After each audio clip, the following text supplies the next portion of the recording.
지난주에는 미래 목회 포럼이라는 세미나를 다녀왔습니다. 이 미래 목회 포럼은 한국교회 발전적 대안을 또 비전을 제시고자 모인 목회자뿐만 아니라 이 성도님들의 모임입니다. 근데 이번에는 한국 교회를 보기 전에 먼저 우리 나라에 대하여서 우리나라의 현실을 직시해야 된다라는 주제로 또 강연한 발제가 있었는데, 그분이 우리나라 현실을 이렇게 얘기합니다. 잘 아시는 것처럼 우리나라는 1960년대, 그래서 그 당시 세계에서 후진국 중에 하나였던 나라가 불과 30년도 안 돼서 중진국의 반열에 올라서게 된 그런 기적을 창조한 나라다 얘기합니다. 또 중진국에 있던 나라들이 계속 중진국에 머무는데, 또 우리나라는 불과 30년이 안 돼서 또 선진국의 반열까지 도달하게 된, 그래서 경제적인 지표로 보게 되면은 온 세계가 놀랄 만큼 이렇게 크게 발전한 나라다 이렇게 이야기를 합니다. 그러고 보면 당시 우리가 1960년대 후진국에 있을 때, 그때도 후진국의 나라가 지금도 후진국에 위치해 있는 나라들이 대부분이라는 것입니다. 그런데 그렇게 어려웠던 나라가 중진국을 거쳐서 선진국의 반열에 섰다라는 것은 기적 같은 일이라 세계가 칭송을 합니다. 그런데 이런 경제적인 지표는 선진국에 도달했지만 이 사회에서 사회적인 지표는 상당히 부족한 것이 많이 있다. 이것이 우리의 현실이다 이렇게 얘기합니다. 그러면서 그분이 지금 우리나라에서 벌어지는 일들을 얘기합니다. 잘 아시는 것처럼 우리나라는 출산율이 세계 최저라는 것입니다. 우리 국민은 제일주의로 살다 보니까 뭐든지 1등을 해야 되는데, 출산율도 어쨌든 앞에서 1등이 안 되니까 뒤에서라도 1등을 해야 된다. 그래서 최저입니다. 또 얘기하는 것이 1인당 명품 소비액도 세계 1위라는 거예요. 325달러인데 이 325달러는 미국보다 더 많은 액수라는 것입니다. 그래서 명품 소비율도 세계 제1위다. 그리고 10,000명당 성형수술 시술권도 131건으로 세계 1위다. 예. 성형수술도 세계 1위라는 겁니다.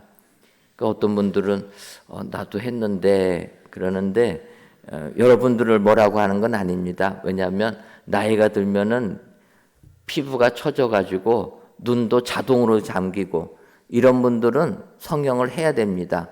쌍꺼풀 수술도 하고 되는데, 이런 시술 말고 오직 미용만을 위해서 하는 시술, 그 시술도 세계 1위고, 더 나가서 그러다 보니까 자살률도 세계 1위라고 이야기를 합니다. 그리고 우리나라의 사람들에게 물어보게 되면 삶을 의미 있게 만드는 것이, 그 만드는 가치가 무엇이냐 그랬더니 우리나라 사람들은 다 물질적 풍요라는 것입니다. 선진국에 있는 많은 나라들은 물질적 풍요가 삶을 의미 있게 가치 있게 만드는 것이 아닌데, 우리나라 사람들은 유독 물질이 모든 것을 다 지배하는 이런 생각을 가지고 있다라는 것입니다.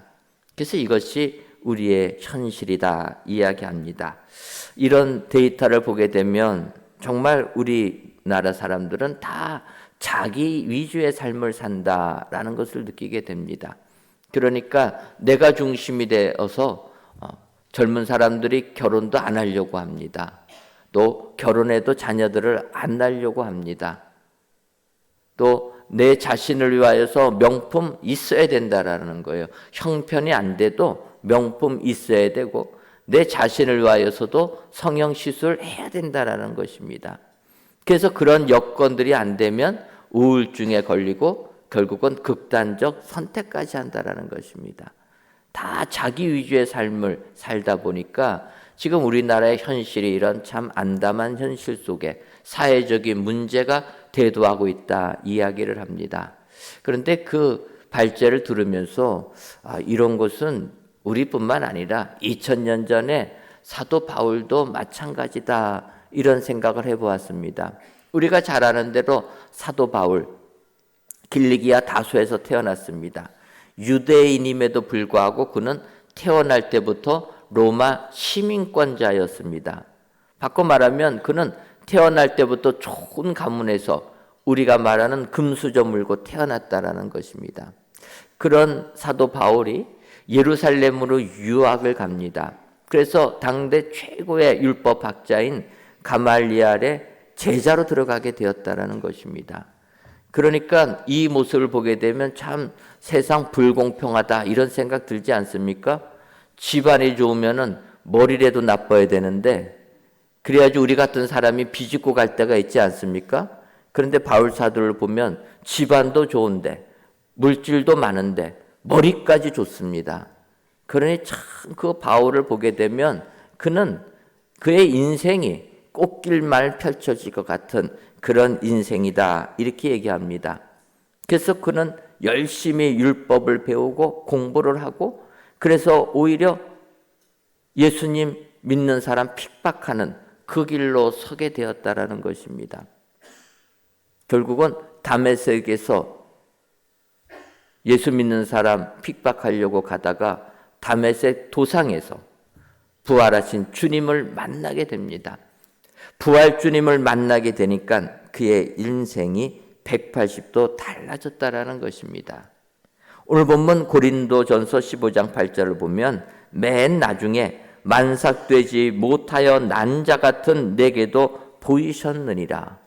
부활하신 주님이 만삭되지 못하여 난 자 같은 내게도 보이셨다. 부활 주님 만나니까 그의 삶이 변화가 되었다라는 것입니다.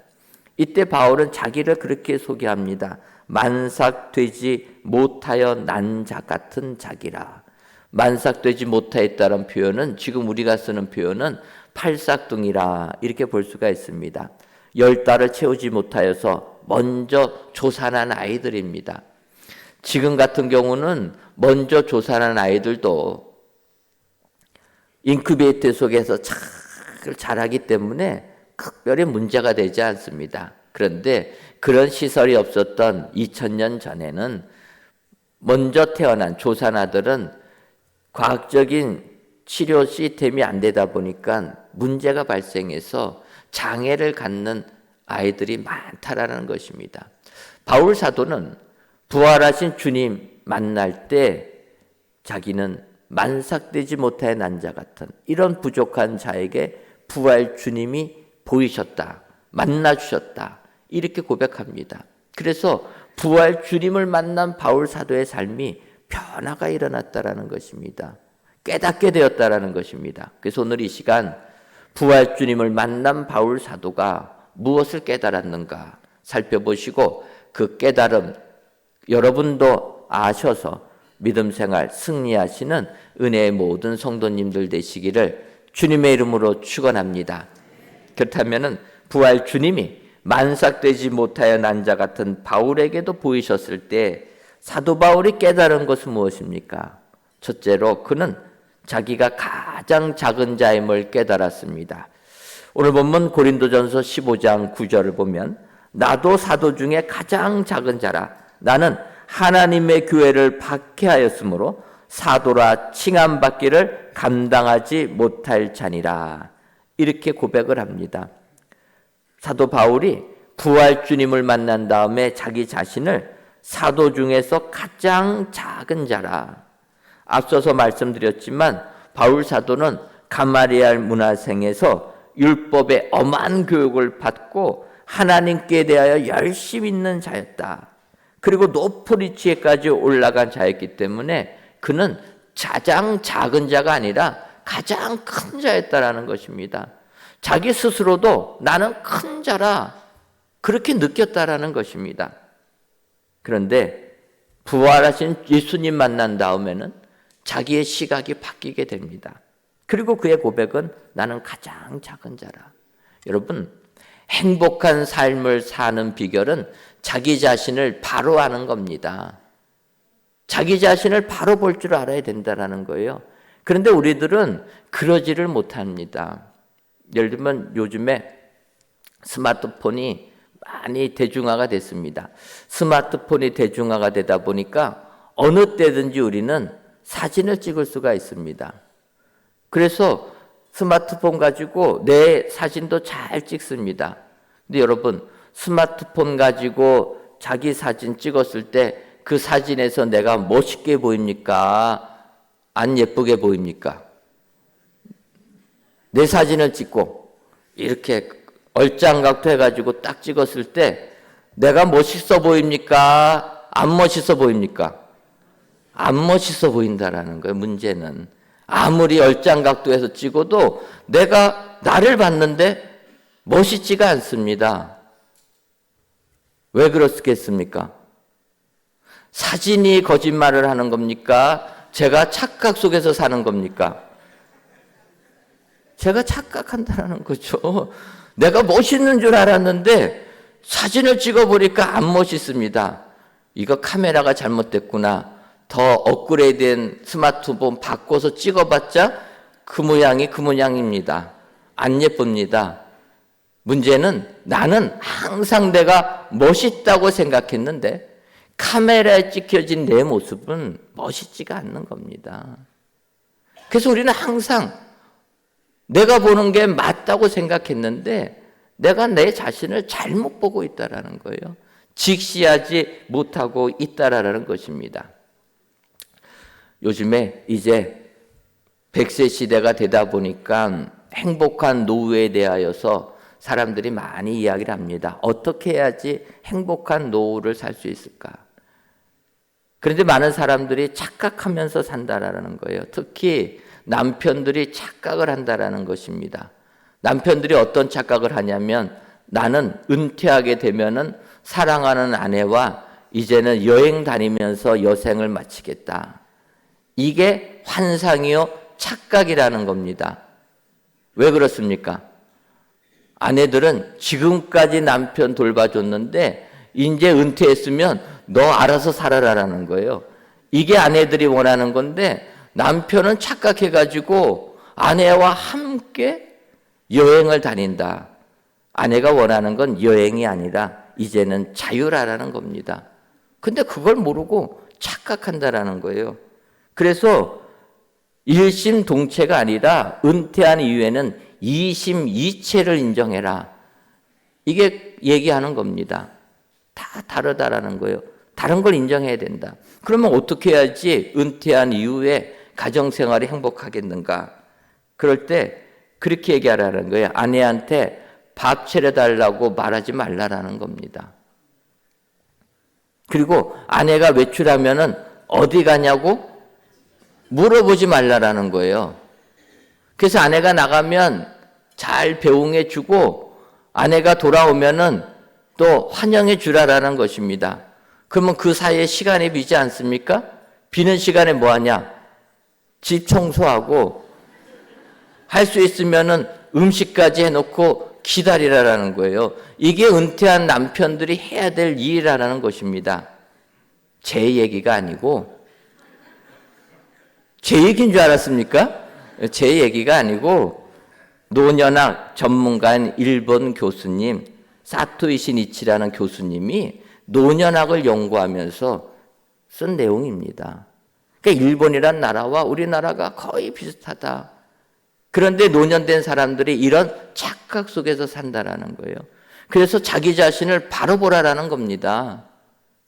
지금까지 가정 돌보지 않고 일만 하던 남편들 어느 날 갑자기 은퇴했다고 가정 돌보겠다고 하면 가정 구성원들이 다 거부한다라는 거예요. 좀 이상하게 됐다. 그동안 평생 대화도 안 하고 같이도 시간 안 보내던 아버지가 갑자기 저렇게 나오면은 가정 구성원들이 힘들어한다라는 것입니다. 그래서 은퇴 준비를 하려면 그런 것부터 지금부터 준비하라는 거예요. 자녀들과 대화하고 같이 해야지 은퇴하고 나서 하겠다. 착각이라는 것입니다. 그래서 우리가 행복한 가정생활 하려면 내 자신을 바로 볼 줄 알아야 된다는 거예요. 본문으로 돌아가면 바울사도 세상에 살면서 세상 기준 가지고 자기를 바라보면서 살았습니다. 그래서 어떻게 하든지 뛰어난 일, 또 유대 민족에서 우두머리가 되려고 그렇게 노력했던 사람이 바울입니다. 그래서 예수님 믿는 사람 죽이는 것도 눈 하나 깜짝하지 않았다라는 거예요. 유대인들의 인정을 받기 위하여서. 그런데 그가 다메섹 도상을 가다가 다메섹 도상에서 부활하신 예수님 만났다라는 것입니다. 만나고 나면 우리 성경을 보면 바울 사도가 눈이 안 보이게 됩니다. 그래서 사람에게 이끌려서 다메섹에 들어가 기도하고 있을 때 아나니아라는 주님이 부른 일꾼이 가서 바울에게 안수하자 그의 눈에 비늘 같은 것이 벗겨져서 다시 보게 되었다 이야기합니다. 그는 예수님 부활하신 주님 만나기 전까지는 세상 기준에 살았던 사람이라는 것입니다. 부활 주님 만나는 그 순간 세상의 눈이 감겨져 버린 겁니다. 그리고 아나니아가 성령으로 기도해 주니까 이제는 눈을 다시 뜨게 되는데 세상 눈 뜨는 것과 함께 영안이 열려지게 되었다라는 거예요. 그래서 영안이 열려지고 나서 보니까 자기가 제일 세상에서 잘난 사람인 줄 알았는데 가장 작은 자다. 깨닫게 되었다라는 것입니다. 여러분, 자기 자신을 바로 볼 수 있는 사람, 부활하신 예수님 만난 사람은 이렇게 자기 자신을 바로 직시할 수 있게 되는 줄 믿습니다. 주님 앞에서 내 자신을 바라보게 되면 우리는 가장 작은 자인 줄 믿습니다. 바울 사도는 고백합니다. 나는 가장 작은 자인데 사도들 중에서도 가장 작은 자다 고백합니다. 세상적인 눈으로 보면은 사도들은 뭐 공부도 안 했습니다. 어부고 세리고 뭐 내놓을 것 하나도 없는 가문이 사도들입니다. 그런데 부활 주님 만나고 보니까 자기는 그런 사도들에 비교해서 가장 작은 자라. 여러분, 부활 주님 만날 때 우리는 우리 자신을 바로 보게 되는 은총이 임하게 되는 줄 믿습니다.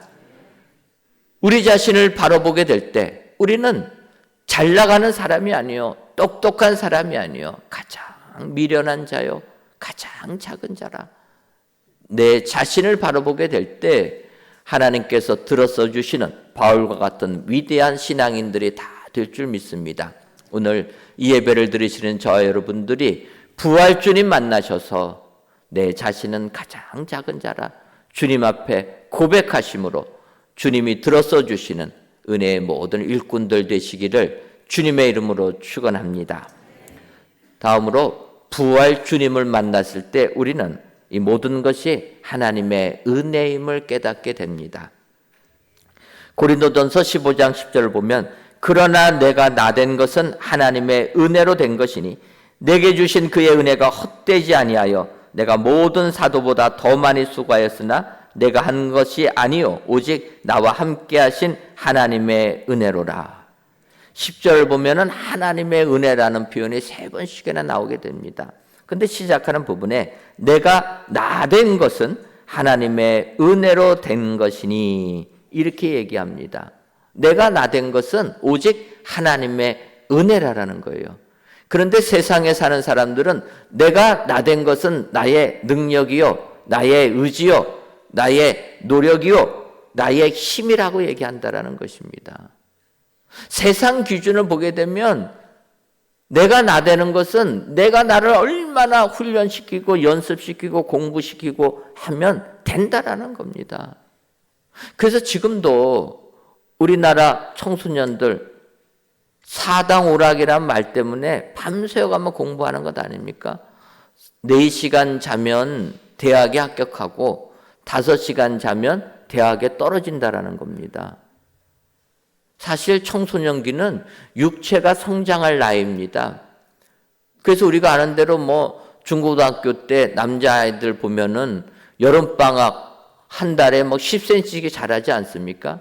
육체가 성장하는 때는 에너지가 그렇게 필요하기 때문에 잠을 잘 수밖에 없습니다. 그런데 세상에서 앞서 나가라고 잠을 안 재우는 겁니다. 그래서 4시간만 재우는 겁니다. 공부하라는 거예요, 나머지 시간. 요즘에 문제가 된 거가 바로 이런 학원가, 대치동 학원가에 마약 음료 배포한 것 때문에 사회적으로 큰 문제 되지 않았습니까? 그런데 그 음료를 받아서 먹었던 청소년들이 이 음료는 집중력을 강화하는 음료입니다 라고 권하니까 받아 먹었다라는 거예요. 집중력 좋아진다니까. 그 얘기가 뭡니까? 공부 잘할 수 있다고 하니까 우리 청소년들이 피곤하고 집중이 안 되는데 이거 먹으면 집중력 좋아진다니까 확인도 안 해보고 마약 먹었다라는 것입니다. 마약처럼 사회를 병들게 하는 게 없습니다. 청나라가 멸망한 게 결국은 아편 전쟁에서 패했기 때문 아닙니까? 중국인들이 아편에 중독된 거예요. 지금으로 말하면 마약에 중독됐다라는 것입니다. 마약에 중독된 나라는 망할 수밖에 없습니다. 그런데 보이스피싱 조직이 나라 생각도 안 하고 우리 청소년들 마약을 음료같이 먹여가지고 나라를 망하게 만들려고 한다는 것입니다. 이런 거는 법으로 굉장히 강화를 시켜야 됩니다. 다른 거 법으로 할 생각 말고 우리의 미래를 가로막는 이런 일들은 법을 만들어야 되는 겁니다. 철저하게 만들어야 되는 거예요. 마약 전문가에게 물어봤습니다. 마약을 한번 먹게 되면 이 사람들이 마약을 끊을 수가 있습니까? 수십 년 마약 상담했던 그 중독센터에서 치료를 해주시던 그 교수님의 진단은 한 번 마약에 손대면 결코 끊을 수가 없습니다. 보통 사람들 마약하고 나면 한 3달 정도 자기 의지로 끊었다가 다시 손댑니다. 마약 중독되었다가 마약 이제는 내가 끊었다 하면서 마약 하지 말라라고 홍보대사 같이 활동하는 사람들이 있습니다. 그런 사람들이 마약을 끊는 기간이 2년에서 3년이라는 거예요. 우리가 뉴스를 통해서 마약 퇴치운동하는 사람이 다시 마약했다고 해갖고 뉴스 나오지 않습니까? 그때 우리는 충격을 받습니다. 아니, 마약 끊었다고 하고 퇴치운동했던 그런 사람들이 다시 마약을 해. 우리는 충격을 받는데 그게 당연하다라는 거예요. 이처럼 마약에 한 번 손대면은 죽을 때까지 헤어나오지 못하는 이렇게 무서운 게 마약이라는 겁니다. 그런 마약을 우리 청소년들에게 음료로 나눠줬다라는 거예요. 경찰에서 이 피해본 사람들 신고하라고 하니까 그들의 부모가 신고를 안 합니다. 왜 신고 안 합니까? 신고하면 경찰서 가서 조서 받아야 되지 않습니까? 그러면 내 아들, 딸들 공부해야 되는데 경찰서 간다고 안 보내는 겁니다. 신고를 안 하는 겁니다. 생각해야 될 것은 그 순간 내 자녀들을 죽이는 겁니다. 마약에 접촉했기 때문에. 만약에 그런 음료를 먹었다고 하면 안 즉시 병원에 가서 위세척을 해야 된다라고 권합니다. 내 몸에 마약 성분가 흡수되기 전에 토해내야 된다라는 거예요. 이것이 내 몸에 흡수가 되면은 그 아이들은 마약에 중독될 수밖에 없다라는 거예요. 그래서 정말로 우리가 조심해야 될 게 마약 중독인데 이처럼 우리의 자녀들이 이렇게 무방비 상태로 오직 공부만을 위하여서 나아가는 겁니다. 이렇게 공부해가지고 이 자녀들이 명문대학하고 좋은 직장 간다고 여러분 이 자녀들이 행복하겠습니까? 행복은 그런 것이 아니라는 겁니다. 시편 1편 1절과 2절을 보면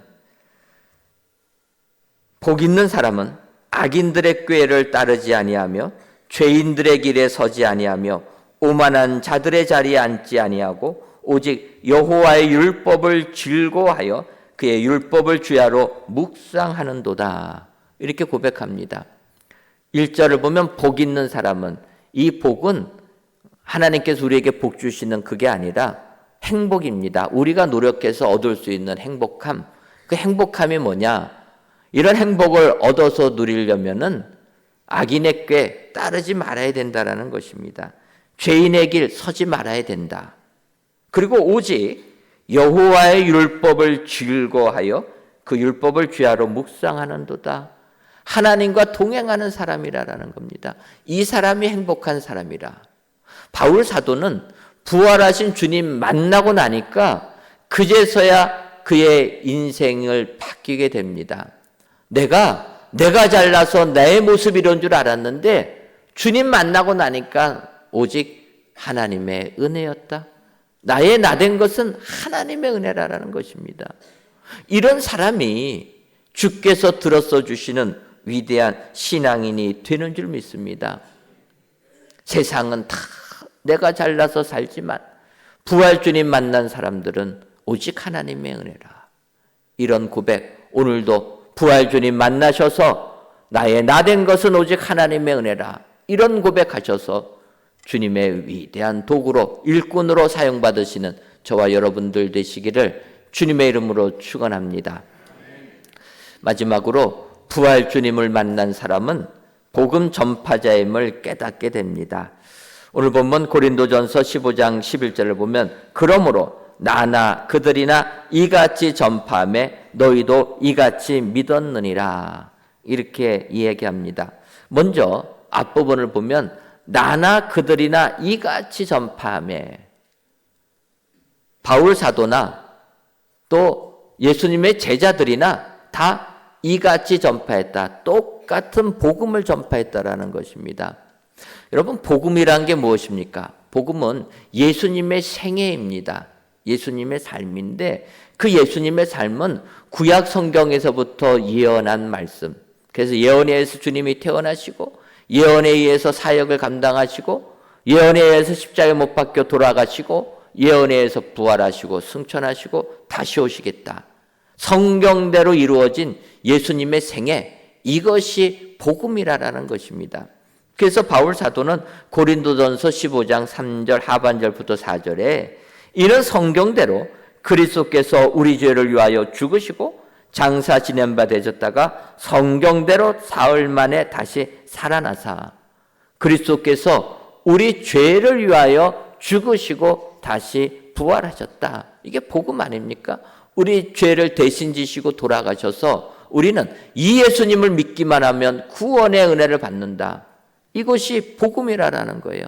그런데 이런 복음에 다른 복음이 많이 들어온다는 것입니다. 교묘하게 복음에 다른 내용을 바꿔가지고 자기들이 원하는 내용으로 변경하는 것. 이단들이 그러지 않습니까? 다른 복음이라는 거예요. 그런데 문제는 이단들이 하는 말을 성도들이 너무나 잘 받아들인다라는 것입니다. 이게 문제라는 거예요.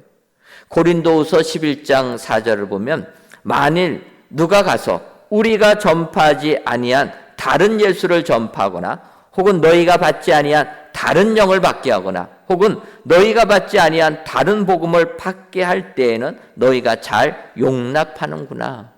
사도 바울이 고린도 교회를 보면서 힘들어하는 부분입니다.